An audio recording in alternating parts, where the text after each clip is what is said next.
Hello friends, कैसे हैं आप सब लोग। होप आप सब अच्छे होंगे, मैं भी यहां पे अच्छा हूं।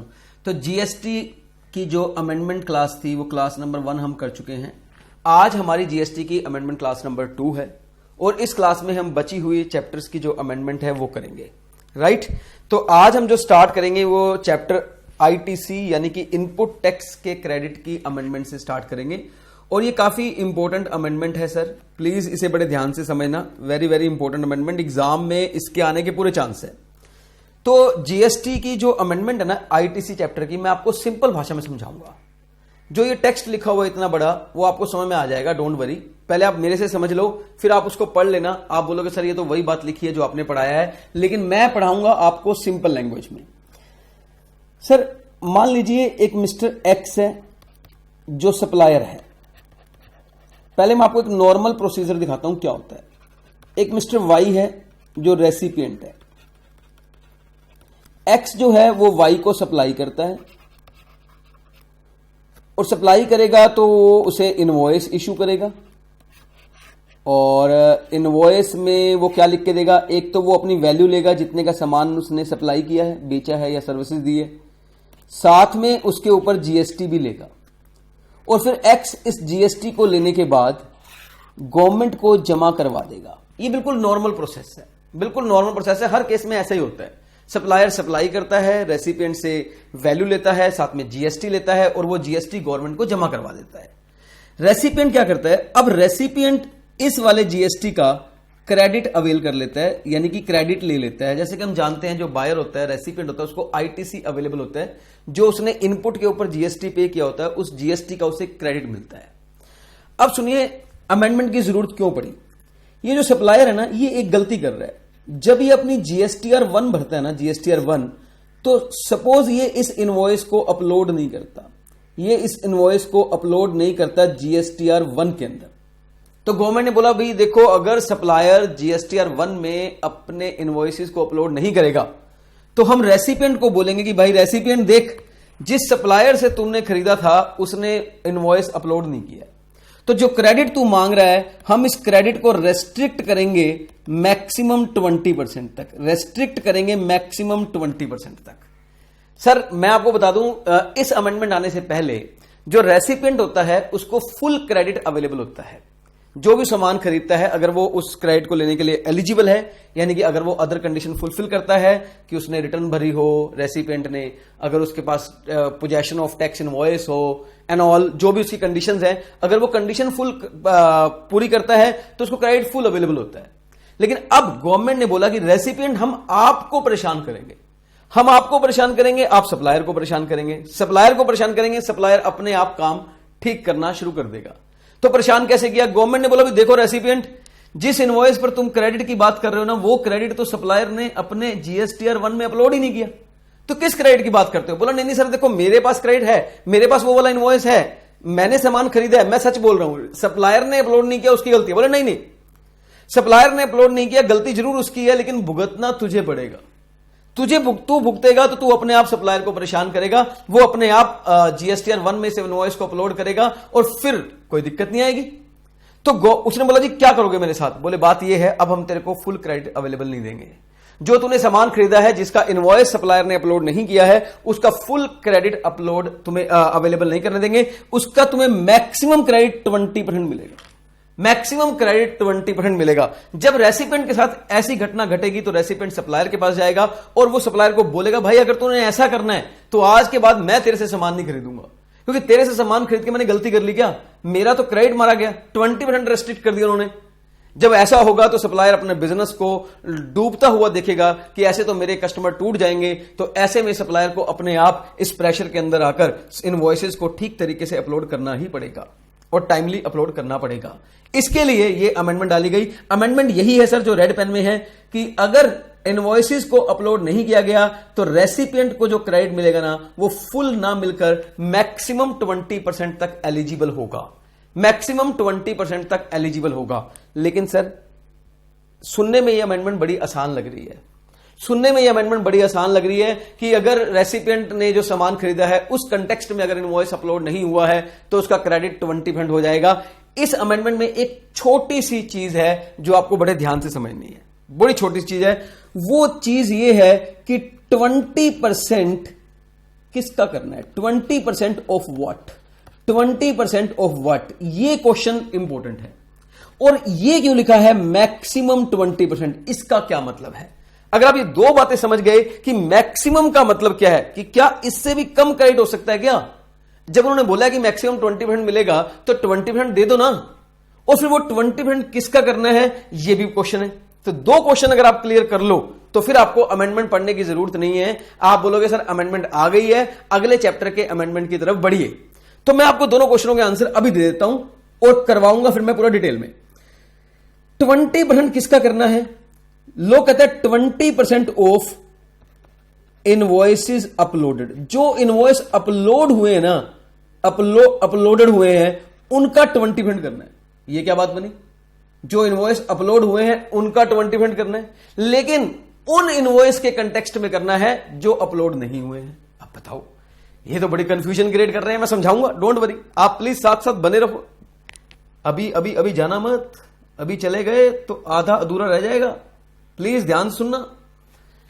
कह रहे 20% करना है उन इनवॉइसेस का जो अपलोड हो चुके हैं, जो इनवॉइस अपलोड हो चुके हैं, but in context of those invoices which are not uploaded, लेकिन उन इनवॉइसेस के लिए जो अपलोड नहीं हुए हैं। अब इसका मतलब क्या है और इस मैक्सिमम का मतलब क्या है, मैं आपको समझाने वाला हूं। ये दो बातें मैं आपको समझाने वाला हूं, ट्रस्ट मी, आपको पूरा कंसेप्ट क्लियर हो जाएगा। सुनो, बड़े ध्यान से देखना, मैंने इसके लिए स्लाइड बनाई हुई है। दो क्वेश्चन कराऊंगा आपको, बिल्कुल क्लियर हो जाएंगे। दो क्वेश्चन, सीधा क्वेश्चन करवा रहा हूं। पहला क्वेश्चन ये देखो, हालांकि ये क्वेश्चन नंबर 2 है मेरा, लेकिन मैं पहला क्वेश्चन करवा रहा हूं। क्वेश्चन नंबर 2 बोल लूंगा इसको। एक रेसिपिएंट है मिस्टर वाई, उसको टोटल इनवॉइसेस जो मिले हैं वो 100 मिले हैं, मान लो। मतलब हो सकता है रेसिपिएंट वाई ने बहुत सारे लोगों से सामान खरीदा हो और उसको 100 इनवॉइसेस मिले हैं टोटल ड्यूरिंग द मंथ, क्योंकि अगले महीने की 20 तारीख को टैक्स भरना होता है। तो उसे 100 इनवॉइसेस मिले। 100 इनवॉइसेस में 80 इनवॉइसेस ऐसे हैं जो अपलोड किए गए हैं। अच्छा, जो 100 इनवॉइसेस मिले ना, उनका जीएसटी क्रेडिट बनता है 10 लाख रुपए। मतलब 100 इनवॉइसेस, उसने 100 लोगों से सामान खरीदा होगा या 100 इनवॉइसेस के थ्रू सामान खरीदा है, और उन इनवॉइसेस के ऊपर जो जीएसटी बनता है वो 10 लाख रुपए बनता है, वो 10 लाख रुपए बनता है। अब वो कह रहा है कि 100 में से 80 इनवॉइस ऐसे हैं जो सप्लायर ने अपलोड किए हैं और जिनका जीएसटी क्रेडिट है 6 लाख रुपए, जिनका जीएसटी क्रेडिट है 6 लाख रुपए। तो सर ऑब्वियस बात है, अगर सप्लायर ने इनवॉइसेस को जीएसटीआर 1 में तरीके से अपलोड किया हुआ है तो वहां तो कोई 20% रिस्ट्रिक्शन की बात आनी नहीं चाहिए, क्योंकि 20% रिस्ट्रिक्शन की बात तभी आएगी जब आपने इनवॉइसेस को अपलोड नहीं किया हो, मतलब सप्लायर ने इनवॉइसेस को अपलोड नहीं किया हो। तो 80 इनवॉइस अपलोड किए गए हैं जिनका जीएसटी क्रेडिट 6 लाख रुपए था। लोग कहता है यहां कोई प्रॉब्लम नहीं है, यहां कोई अमेंडमेंट नहीं है, the credit of 6 lakh is available. जैसे पहले अवेलेबल था वैसे ही आज भी अवेलेबल है। लेकिन जिन 20 इनवॉइसेस को अपलोड नहीं किया गया, इन कंटेक्स्ट में आपको आईटीसी का जो क्रेडिट है वो रेस्ट्रिक्टेड तरीके से मिलेगा। तो 20 इनवॉइसेस को अपलोड नहीं किया गया और इनका जीएसटी का जो क्रेडिट है वो 4 लाख बनता है। ऑब्वियसली अगर टोटल जीएसटी का क्रेडिट 6 लाख बनता है, 10 लाख बनता है, जिसमें से 6 लाख तो उन कंटेक्स्ट में है जो अपलोड हुए हैं, और वो क्रेडिट तो मिलेगा ही मिलेगा, कोई इश्यू नहीं है। ये 4 लाख रुपए का जो क्रेडिट है ना, 4 लाख रुपए का जीएसटी क्रेडिट है ना, ये जो 20 इनवॉइसेस है जो अपलोड नहीं हुआ है, इसमें गड़बड़ है। यहां पर लो अमेंडमेंट करता है और वो कहता है कि अब हम आपको 20% से ऊपर क्रेडिट नहीं देंगे। पहले आप मेरी बात सुनना प्लीज, अगर आप मेरी बात ध्यान से सुनेंगे तो ही आपको समझ में आएगा, वरना नहीं आएगा। सर मेरा पहला क्वेश्चन है, इसका वो क्रेडिट कितना है जिनके कंटेक्स्ट में इनवॉइस अपलोड नहीं हुआ? वो क्रेडिट सर इसका है 4 लाख रुपए। सही बात है, वो क्रेडिट है 4 लाख रुपए जिनके इनवॉइसेस अपलोड नहीं हुए। यानी कि मैक्सिमम मुद्दा 4 लाख के क्रेडिट का है, मैक्सिमम मुद्दा 4 लाख के क्रेडिट का है, मैक्सिमम प्रॉब्लम 4 लाख के क्रेडिट की है। लोग कहते हैं मैक्सिमम क्रेडिट आपको देंगे 20%, लेकिन 4 लाख का नहीं, 20% उन इनवॉइसेस का जो अपलोड हो चुके हैं, जो इनवॉइस हो चुके हैं अपलोड, उनके जो इनवॉइस अपलोड हो चुके हैं उनका जो क्रेडिट बनता है उसका मैक्सिमम 20% देंगे। सर मैक्सिमम क्रेडिट 20% 6 लाख का देंगे, ये तो 1,20,000 बन गया, 1,20,000। वो कितने क्रेडिट के लिए तरस रहा है कि मुझे मिल जाए? 4 लाख के लिए, क्योंकि जिन इनवॉइसेस को अपलोड नहीं किया गया उनका जो क्रेडिट, एक्चुअल क्रेडिट बनता है वो 4 लाख बन रहा है। इसे हम बोल देते हैं एक्चुअल क्रेडिट। एक्चुअल क्रेडिट जो वो लेना चाहता है वो 4 लाख है। एक्चुअल क्रेडिट जो लेना चाहता है वो 4 लाख है। अब अगर आपने इस अमेंडमेंट को नहीं पढ़ा और आपको सिर्फ इतना सुनने में आया कि जीएसटी का ना जिन इनवॉइसेस को अपलोड नहीं किया उसका क्रेडिट मैक्सिमम 20% मिलता है, तो आप 4 लाख का 20% करके 80,000 क्रेडिट अवेलेबल कर लेंगे, तो ये क्वेश्चन गलत हो जाएगा। लोग कहते हैं ऐसा नहीं कहा हमने कहा 20% क्रेडिट मिलेगा, लेकिन 20% क्रेडिट मिलेगा लेकिन उन इनवॉइसेस का जो ऑलरेडी अपलोडेड हैं। अपलोडेड 6 लाख वाले हैं तो 6 लाख का 20% 1,20,000। बट आपको मैक्सिमम क्रेडिट मिल कितना सकता था? मान लो अगर ये अपलोड हो जाते तो मैक्सिमम क्रेडिट कितना मिलता? 4 लाख मिलता। तो लोग कहते हैं इन दोनों में से जो लेस होगा ना वही क्रेडिट आपको मिलेगा, यानी कि 1,20,000 का क्रेडिट मिलेगा। तो आपको क्रेडिट कितना मिलेगा? अब समझ में मैक्सिमम का मतलब क्या है? मैक्सिमम का मतलब है ये नहीं कि 20% मिलेगा ही मिलेगा, 20% से कम भी मिल सकता है। पर इस क्वेश्चन में तो पूरा 20% मिल गया, इस क्वेश्चन में तो पूरा 20% मिल गया, क्योंकि 20% ऑफ 6 लाख 1,20,000 बनता है, तो आपको 1,20,000 क्रेडिट मिल गया, कोई इश्यू नहीं है, क्योंकि आपका एक्चुअल क्रेडिट 4 लाख था। ओके, मैं आपको ना क्वेश्चन नंबर 1 करवाता हूं। इसे आप क्वेश्चन नंबर 1 लिख लो और क्वेश्चन नंबर 1 समझो, आपको बिल्कुल क्लियर हो जाएगा। और आप कोशिश करना है क्वेश्चन मेरे साथ करने की। सर, इस क्वेश्चन में मिस्टर वाई एक रेसिपिएंट है जिसके पास 100 इनवॉइसेस हैं टोटल, जिनका जीएसटी क्रेडिट 10 लाख रुपए बनता है। सही है। 75 इनवॉइसेस ऐसे हैं जो अपलोडेड हैं और उनके ऊपर जो जीएसटी क्रेडिट बनता है वो 8.5 लाख है। मैं आपको बता दूं, इन 75 इनवॉइसेस जिनका जो अपलोडेड हुए हैं उनके जीएसटी क्रेडिट का कोई इशू नहीं है। मैक्सिमम क्रेडिट पूरा 8.5 लाख मिलेगा, मैक्सिमम क्रेडिट पूरा 8.5 लाख मिलेगा, कोई इशू नहीं है। लेकिन 25 इनवॉइसेस ऐसे हैं जिनका जीएसटी क्रेडिट 1.5 लाख रुपए बनता है, ये अपलोड नहीं हुए। तो what is the actual credit जो वो लेना चाहता है? बेचारा लेना चाहता है, वो तो चाहता है मुझे पूरा 1.5 लाख का क्रेडिट दे दो। अगर मैं इस अमेंडमेंट से प्रायर बात करूं, पहले की बात करूं, तो पूरा 1.5 लाख का क्रेडिट मिल जाता था। हालांकि ये प्रोविजनल बेस पे मिलता था, लेकिन 1.5 लाख का क्रेडिट मिल जाता था। अब गवर्नमेंट कहती है भाई देखो अब तो रिस्ट्रिक्शन आ गई, अब कितना मिलेगा आप बताओ। सर अब आप कर लो मैक्सिमम क्रेडिट 20%, लेकिन 20% ऑफ व्हाट? उन क्रेडिट का जिन रिस्पेक्ट में इनवॉइसेस अपलोडेड है, यानी कि 8.5 लाख का 20% 1,70,000 रुपए आ गया। आप बताओ 20% जो आया वो 1,70,000 आया, क्या 1,70,000 का क्रेडिट मिल सकता है? सवाल ही नहीं उठता, क्योंकि एक्चुअल क्रेडिट 1.5 लाख है, तो 170 क्रेडिट कैसे मिल जाएगा? ज्यादा बेनिफिट थोड़ी मिल जाएगा, हम तो बेनिफिट कम करने की सोच रहे हैं। तो 20% जो बनता है वो 8.5 लाख का 1,70,000 बनता है, लेकिन 170 का क्रेडिट मिल ही नहीं सकता, क्योंकि उसका एक्चुअल क्रेडिट जो है वो 1.5 लाख रुपए है। तो आंसर आएगा 1.5 लाख और 170 विच एवर इज लेस, यानी कि 1.5 लाख। देखिए यहां पर जो 20% है वो भी पूरा नहीं मिला, तो मैक्सिमम 20% का मतलब है हद मार के 20% मिल सकता है, हो सकता है उससे कम भी मिल पाए। कम मिला है देखिए। और दूसरे तरीके से देखो तो उसे पूरा क्रेडिट भी मिल गया, क्योंकि उसका टोटल क्रेडिट 1,50,000 था, 1,50,000 मिल गया। हाँ मिल गया होगा, कोई इशू नहीं है, मिल गया तो मिल गया, लेकिन 20% का जो मतलब क्या था वो आपको समझना पड़ेगा। तो सर मैं आपको एक बार सिंपल शब्दों में समझाऊं, जिन इनवॉइसेस को सप्लायर ने जीएसटीआर 1 में फुल्ली अपलोड किया है उनका क्रेडिट पूरा मिलेगा। जिन इनवॉइसेस को अपलोड नहीं किया है उनका क्रेडिट रेस्ट्रिक्टेड होगा। कितना? 20% कर लो उस इनवॉइसेस का जो अपलोड है, और एक्चुअल क्रेडिट ढूंढ लो वो जो इनवॉइसेस अपलोड नहीं है, उन दोनों में से जो लेस होगा ना उतना अवेलेबल होगा। मैंने आपको बता दिया। देखो उल्टा चल रहा हूं बिल्कुल मैं। इनवॉइसेस या debit note uploaded by supplier है तो कोई रेस्ट्रिक्शन नहीं है। नोट अपलोडेड बाय सप्लायर है तो lower of the following credit मिलेगा। एक्चुअल जितना जीएसटी चार्ज है on invoices not uploaded, on invoices not uploaded, और 20% आईटीसी मिलेगा उन इनवॉइसेस पर विच आर अपलोडेड। इन दोनों का कंपैरिजन देखना है, और जो लोअर ऑफ द फॉलोइंग होगा that will be allowed as credit. ऊपर मैंने यहां पे और भी लिखा हुआ है, invoice debit note uploaded by supplier है तो फुल आईटीसी मिलेगा, नॉट अपलोडेड बाय सप्लायर है तो मैक्सिमम क्रेडिट 20% मिलेगा ऑफ एलिजिबल आईटीसी का जो इनवॉइसेस अपलोडेड है। ये नया रूल आया है, ये जो बात है एक रूल के थ्रू आई है। आपको शुरू से दिखाता हूं एक बार।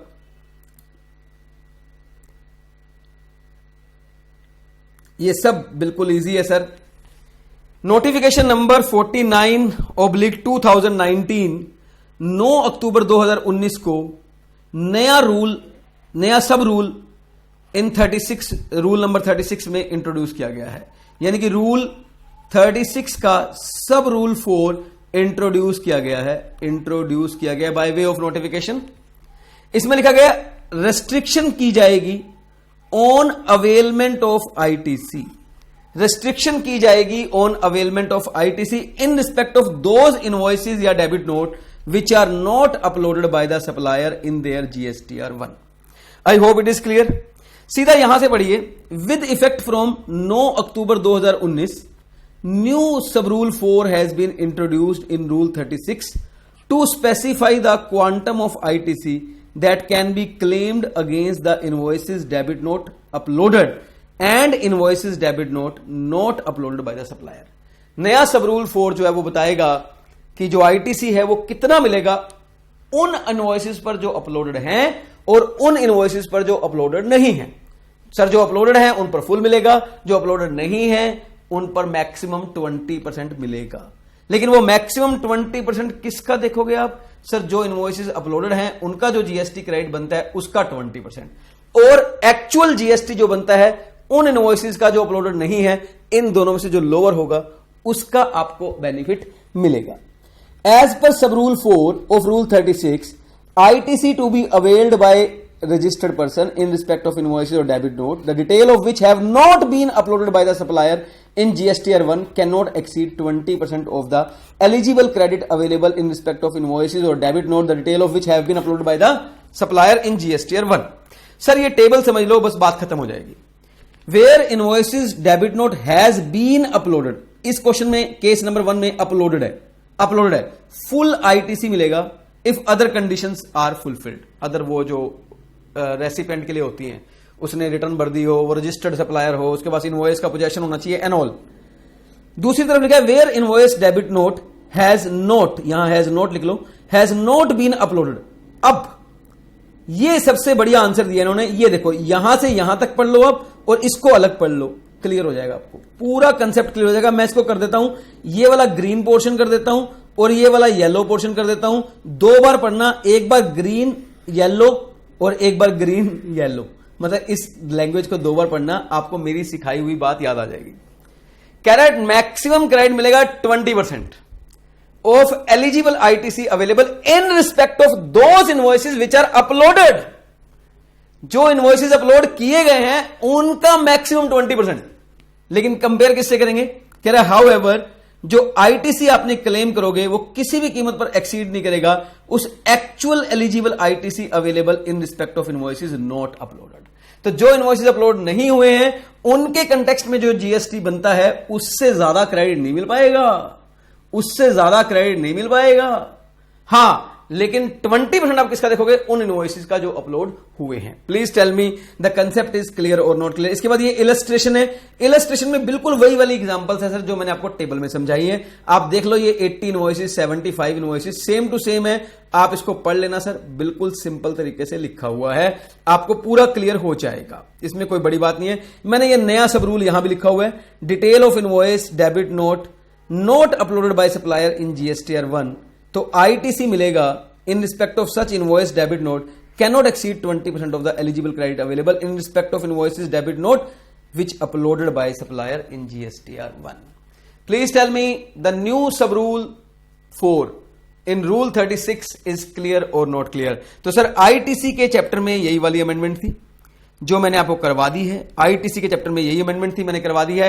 हां जी, तो चलिए नेक्स्ट अमेंडमेंट की तरफ चलते हैं जो कि है इन द चैप्टर रजिस्ट्रेशन। हां जी, रजिस्ट्रेशन के चैप्टर में जो है वो हमारे पास 2 छोटी छोटी अमेंडमेंट्स हैं, 2 छोटी छोटी अमेंडमेंट्स हैं।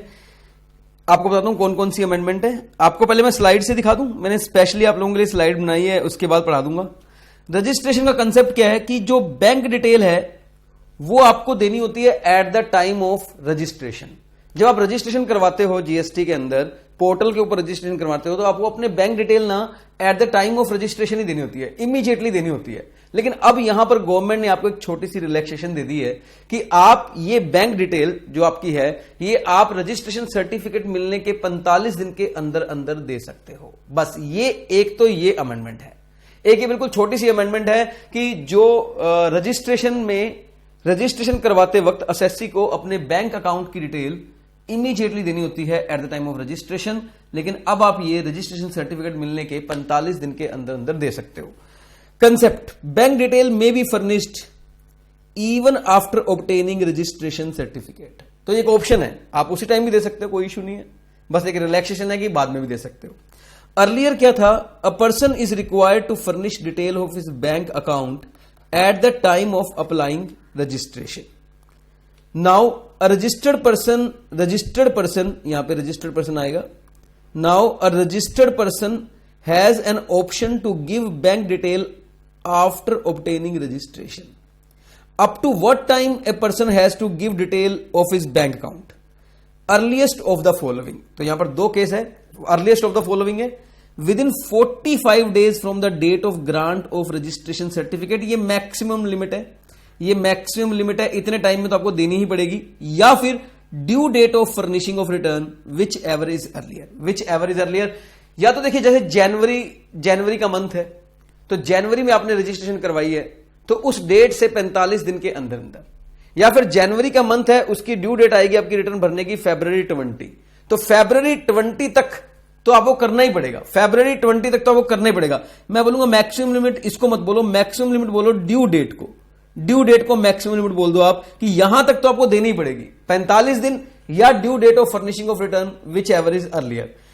कंसिक्वेंसेस, अगर आप इस टाइम लिमिट के अंदर बैंक अकाउंट की डिटेल नहीं देते हैं तो आपकी registration stand cancelled. In case where a registered person fails to provide such information within stipulated time, his registration is liable to be cancelled. Sir example समझिए, एक असेसी है मिस्टर एक्स, उसने अप्लाई किया रजिस्ट्रेशन के लिए 2 जून 2019 को। Sir ये apply की डेट है, रजिस्ट्रेशन उसको ग्रांट हुआ है 4 जून 2019 को। तो पहला क्वेश्चन ये आएगा 45 दिन कहां से देखने हैं, 45 दिन कहां से देखने हैं, अप्लाई से या रजिस्ट्रेशन ग्रांटेड से? तो रजिस्ट्रेशन ग्रांटेड से देखने हैं। तो earliest of the following date आएगी 45 days from the date of registration granted, that is 4 June, यहां से लेकर, या फिर 20 जुलाई 2019 विच एवर इज अर्लियर, क्योंकि जो जून का मंथ है उसकी जो रिटर्न जाएगी वो 20 जुलाई तक जाएगी। तो आपको बैंक अकाउंट की जो डिटेल है वो फर्निश करनी पड़ेगी 45 दिन from the date of registration granted और 20 जुलाई 2019 whichever is earlier. I hope it is clear. तो एक अमेंडमेंट तो सर यही है, एक अमेंडमेंट तो यही है, मैं आपको ऊपर से पढ़ा देता हूं। ये वाली अमेंडमेंट मैं आपको ऊपर से पढ़ा देता हूं, क्या लिखा हुआ है। Chapter number 10, chapter registration, bank account detail may be furnished after obtaining registration certificate. New rule 10A insert हुआ है and rule 21 of the CGST rule amended.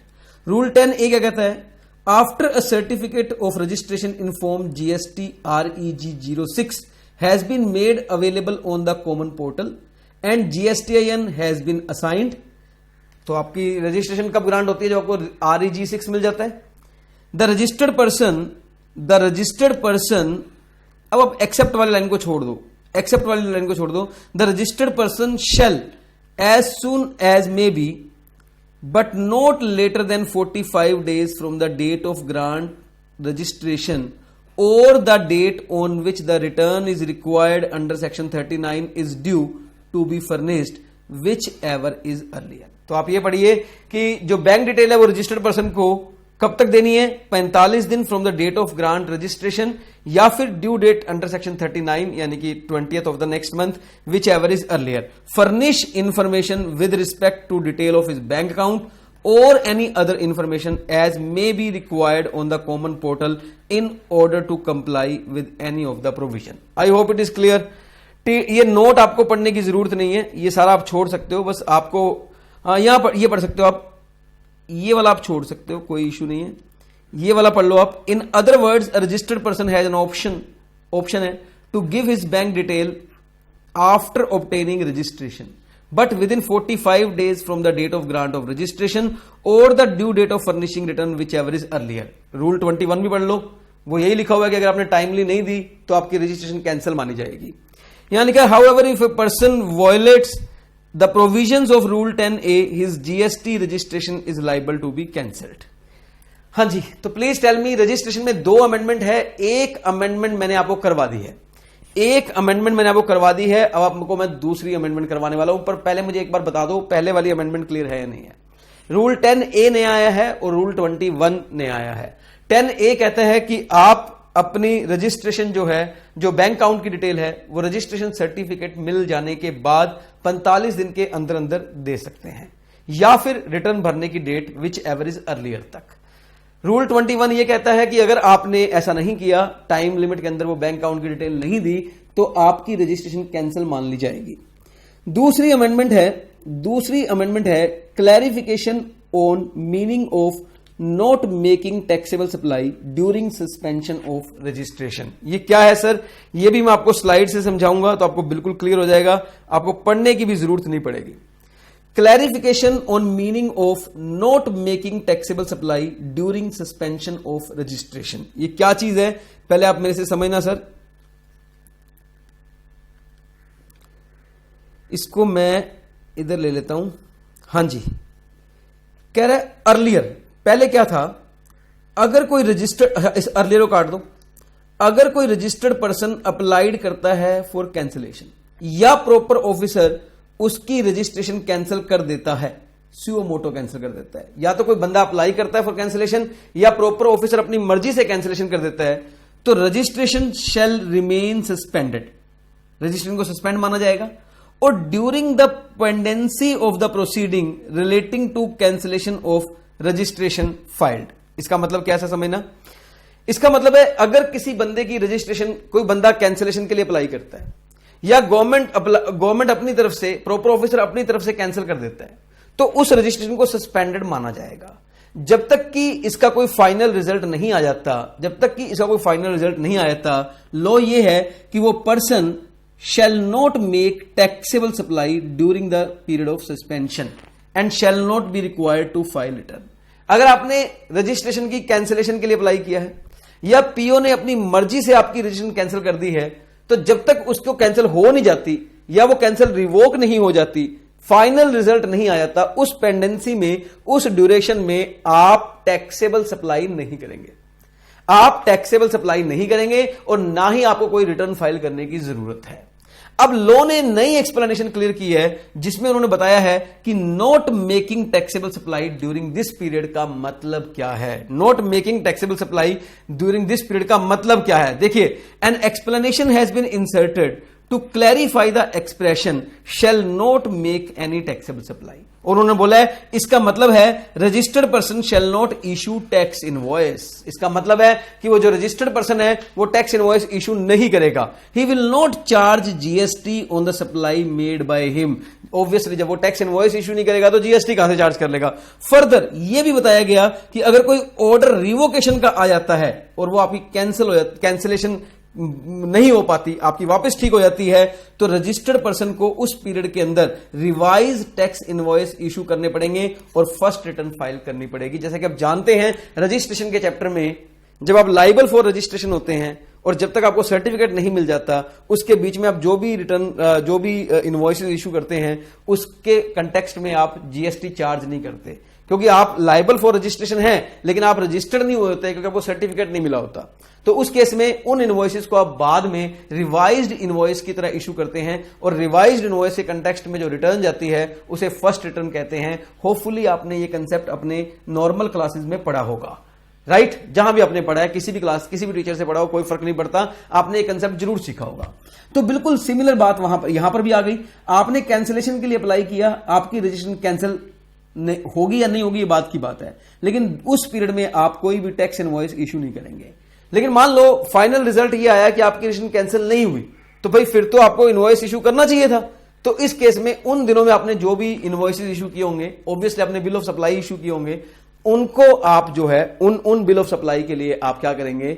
Revised invoice issue करेंगे। प्लीज टेल मी, रजिस्ट्रेशन का amendment clear हुआ या नहीं हुआ? ये पढ़ लेना सर प्लीज, आप वहां से पढ़ लेना, उसमें कुछ भी नहीं है, सेम बात लिखी हुई है। मैंने आपको बता दिया सारा कि रजिस्ट्रेशन में 2 अमेंडमेंट थी, वो मैंने कर ली है। नेक्स्ट है chapter return. Wow, return chapter की अमेंडमेंट अब हम पढ़ने वाले हैं and that is very very important. Return chapter हमेशा ही एक मतलब टेक्निकल चैप्टर रहा है, हालांकि सबसे इजी चैप्टर भी यही है, क्योंकि इस चैप्टर में हमेशा अमेंडमेंट होती रही है, इस चैप्टर में हमेशा अमेंडमेंट होती रही है। एक अमेंडमेंट मैं आपको ऐसी बताऊंगा, देखो ये पूरा है, मैं आपको इसके अंदर हमारे पास 3 अमेंडमेंट है बेसिकली, ये देखो 3 अमेंडमेंट है हमारे पास। 3 अमेंडमेंट में सबसे पहले मैं आपको ये वाली अमेंडमेंट करवाऊंगा, ये सेकंड वाली अमेंडमेंट करवाऊंगा, नोटिफिकेशन नंबर 49/2019 डेटेड 9 अक्टूबर 2019 वाली अमेंडमेंट कराऊंगा आपको। ओके सर, रजिस्ट्रेशन में जब से जीएसटी आया ना, रजिस्ट्रेशन के अंदर एक इशू रहा है, आपने भी सुना होगा, प्रैक्टिकल लाइफ में सबसे ज्यादा बड़ा इशू यही रहा है, रिटर्न को लेकर। अगर आप उस इशू को जानते हैं और वो इशू को समझते हैं तो ट्रस्ट में आपको ये अमेंडमेंट पढ़ने की जरूरत भी नहीं है।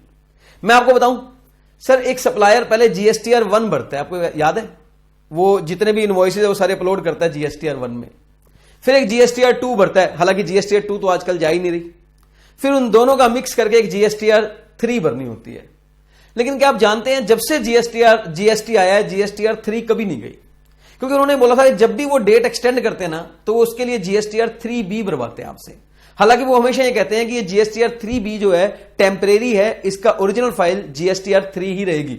लेकिन एक बार क्योंकि हमने एक्सटेंड किया है, आप इसको जीएसटीआर 3B भर दो।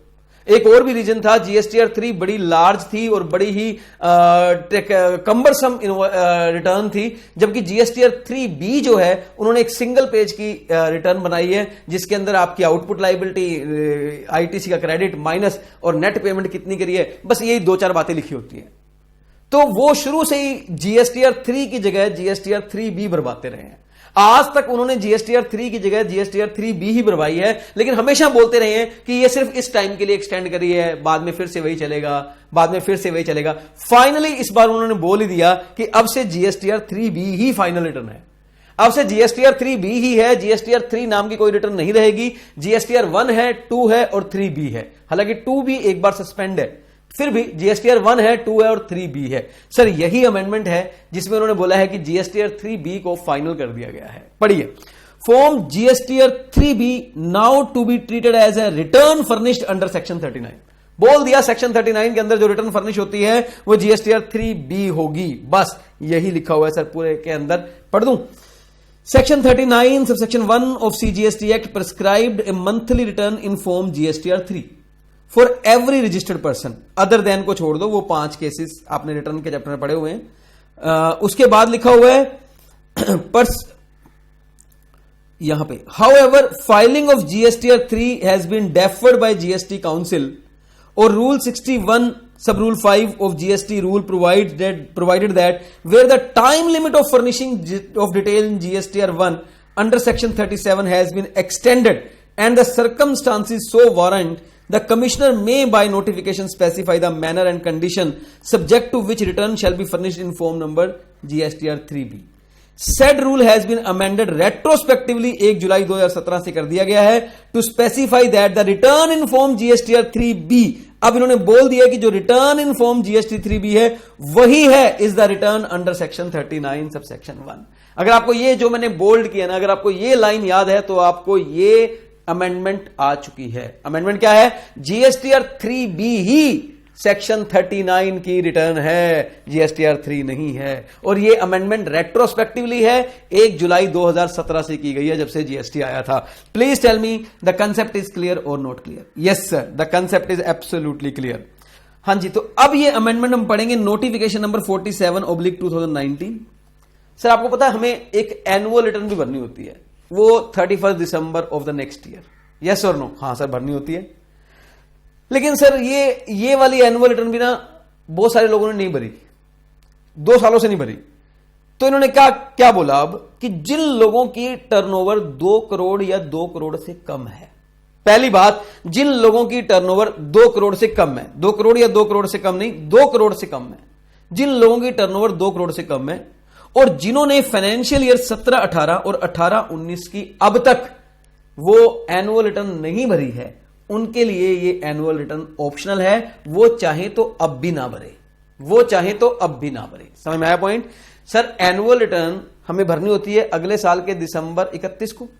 फाइनेंशियल ईयर 17-18 और 18-19 में बहुत सारे ऐसे लोग हैं जिन्होंने अब तक एनुअल रिटर्न नहीं भरी है।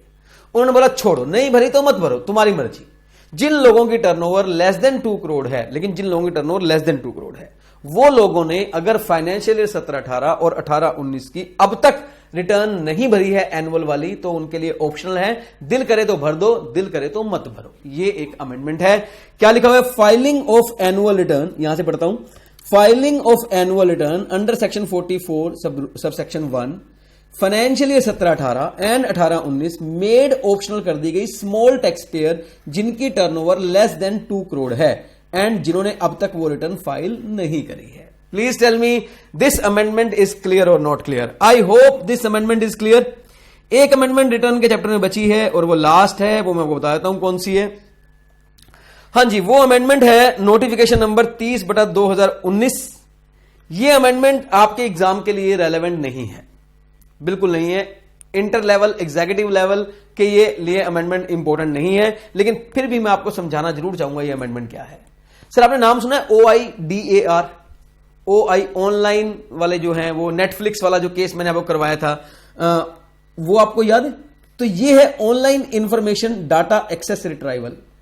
Person supplying online information technology and data access retrieval service not required to furnish annual return and reconciliation statement. Simply बोला है, अच्छा इन लोगों को पहले ऑनलाइन क्या बोलते हैं, एनुअल रिटर्न भरनी मैंडेटरी थी, लेकिन इस साल उन्होंने बोला कि अब ये लोग ना भी भरे तो चलेगा, इन लोगों के लिए भरना जरूरी नहीं है। तो OIDAR यानी कि नेटफ्लिक्स वालों के लिए एनुअल रिटर्न और रिकंसिलेशन स्टेटमेंट भरना जरूरी नहीं है। रिकंसिलेशन स्टेटमेंट कब भरते थे? जब टर्नओवर 2 करोड़ से ऊपर हो, प्रीसीडिंग ईयर की टर्नओवर 2 करोड़ से ऊपर होती है तो एक रिकंसिलेशन स्टेटमेंट भरनी पड़ती है 9C में, वो भी आपको भरने की जरूरत नहीं है। तो प्लीज ये छोटी सी अमेंडमेंट थी, मैंने करवा दी। यस सर, रिटर्न के चैप्टर की अमेंडमेंट मैंने कर दी है। अब हमारे पास जो अमेंडमेंट बची है वो एक आखिरी चैप्टर है, चैप्टर टैक्स इनवॉइस। छोटा सा अमेंडमेंट है, बहुत बड़ा नहीं है। चलिए मैं आपको टैक्स इनवॉइस की अमेंडमेंट भी अभी करवा देता हूं। टैक्स इनवॉइस के चैप्टर में जो अमेंडमेंट है वो बहुत छोटी सी अमेंडमेंट है, प्लीज समझना आप इसको। ये अमेंडमेंट ये है कि अगर मल्टीपल स्क्रीन इन थिएटर, तो आपने बहुत सारे थिएटर ऐसे देखेंगे जहां मल्टीपल स्क्रीन होती है, जैसे PVR हो गया, सिनेपोलिस हो गया, है ना। इनमें क्या होता है कि बहुत सारी स्क्रीन होती हैं एक ही टाइम पे। जैसे एग्जाम्पल के लिए Audi 1 है, Audi 2 है, Audi 3 है, Audi 1 में कोई और मूवी चल रही है, Audi 2 में कोई डब मूवी चल रही है, Audi 3 में कोई और मूवी चल रही है, ऐसा होता ना। तो इन लोगों के लिए इन्होंने क्या किया है, इन लोगों के लिए इन्होंने एक मैंडेटरी प्रोविजन बना दी कि इन लोगों को, जो ये मल्टीप्लेक्स स्क्रीन वाले हैं, इन्हें एक इशू करनी पड़ेगी इलेक्ट्रॉनिक टिकट, एक इशू करनी पड़ेगी इलेक्ट्रॉनिक टिकट। और ये इलेक्ट्रॉनिक टिकट जो है ये deemed to be tax invoice माना जाएगा for all the purpose of this act.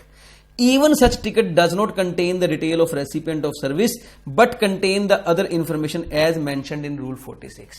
चाहे इसमें उसका बंदे का नाम ना लिखा हो, उसका GSTN नंबर ना लिखा हो, तो भी इसे डीम्ड टैक्स इनवॉइस माना जाएगा। प्लीज आप समझ लीजिए, टैक्स इनवॉइस के चैप्टर में मल्टीप्लेक्स थिएटर जो लोग चलाते हैं उनके लिए एक मैंडेटरी प्रोविजन डाल दी कि उन्हें एक इलेक्ट्रॉनिक टिकट इशू ही करनी पड़ेगी, उन्हें एक इलेक्ट्रॉनिक टिकट इशू ही करनी पड़ेगी। और ये टिकट उन्हें इशू करनी पड़ेगी चाहे वो टिकट रेसिपिएंट जिसको की जा रही है वो रजिस्टर्ड पर्सन ना हो, और रजिस्टर्ड पर्सन ना हो, और चाहे उस टिकट की वैल्यू 200 रुपए से कम भी क्यों ना हो। एक्चुअली क्या है कि पहले क्या था कि सिंगल स्क्रीन वालों के पास एक ऑप्शन थी, सिंगल स्क्रीन वालों के पास ऑप्शन थी, वो ऑप्शन ये थी कि वो टैक्स इनवॉइस इशू ना कर at the end of the day जितने भी थे टिकट्स बिकती थी, अगर वो 200 रुपए से कम की होती थी तो एक कंबाइंड कंसोलिडेट इनवॉइस इशू कर लिया करते थे। लेकिन अब मल्टीप्लेक्स वालों के लिए ऑप्शन नहीं है। मल्टीप्लेक्स वालों को ऑप्शन क्या, उनके लिए क्या करना पड़ेगा, उन्हें ईच बंदे को एक इलेक्ट्रॉनिक टिकट इशू करनी पड़ेगी, और इस इलेक्ट्रॉनिक टिकट को डीम्ड इनवॉइस भी माना जाएगा, चाहे ये टिकट 200 रुपए से कम की हो और चाहे वो बंदा अनरजिस्टर्ड हो।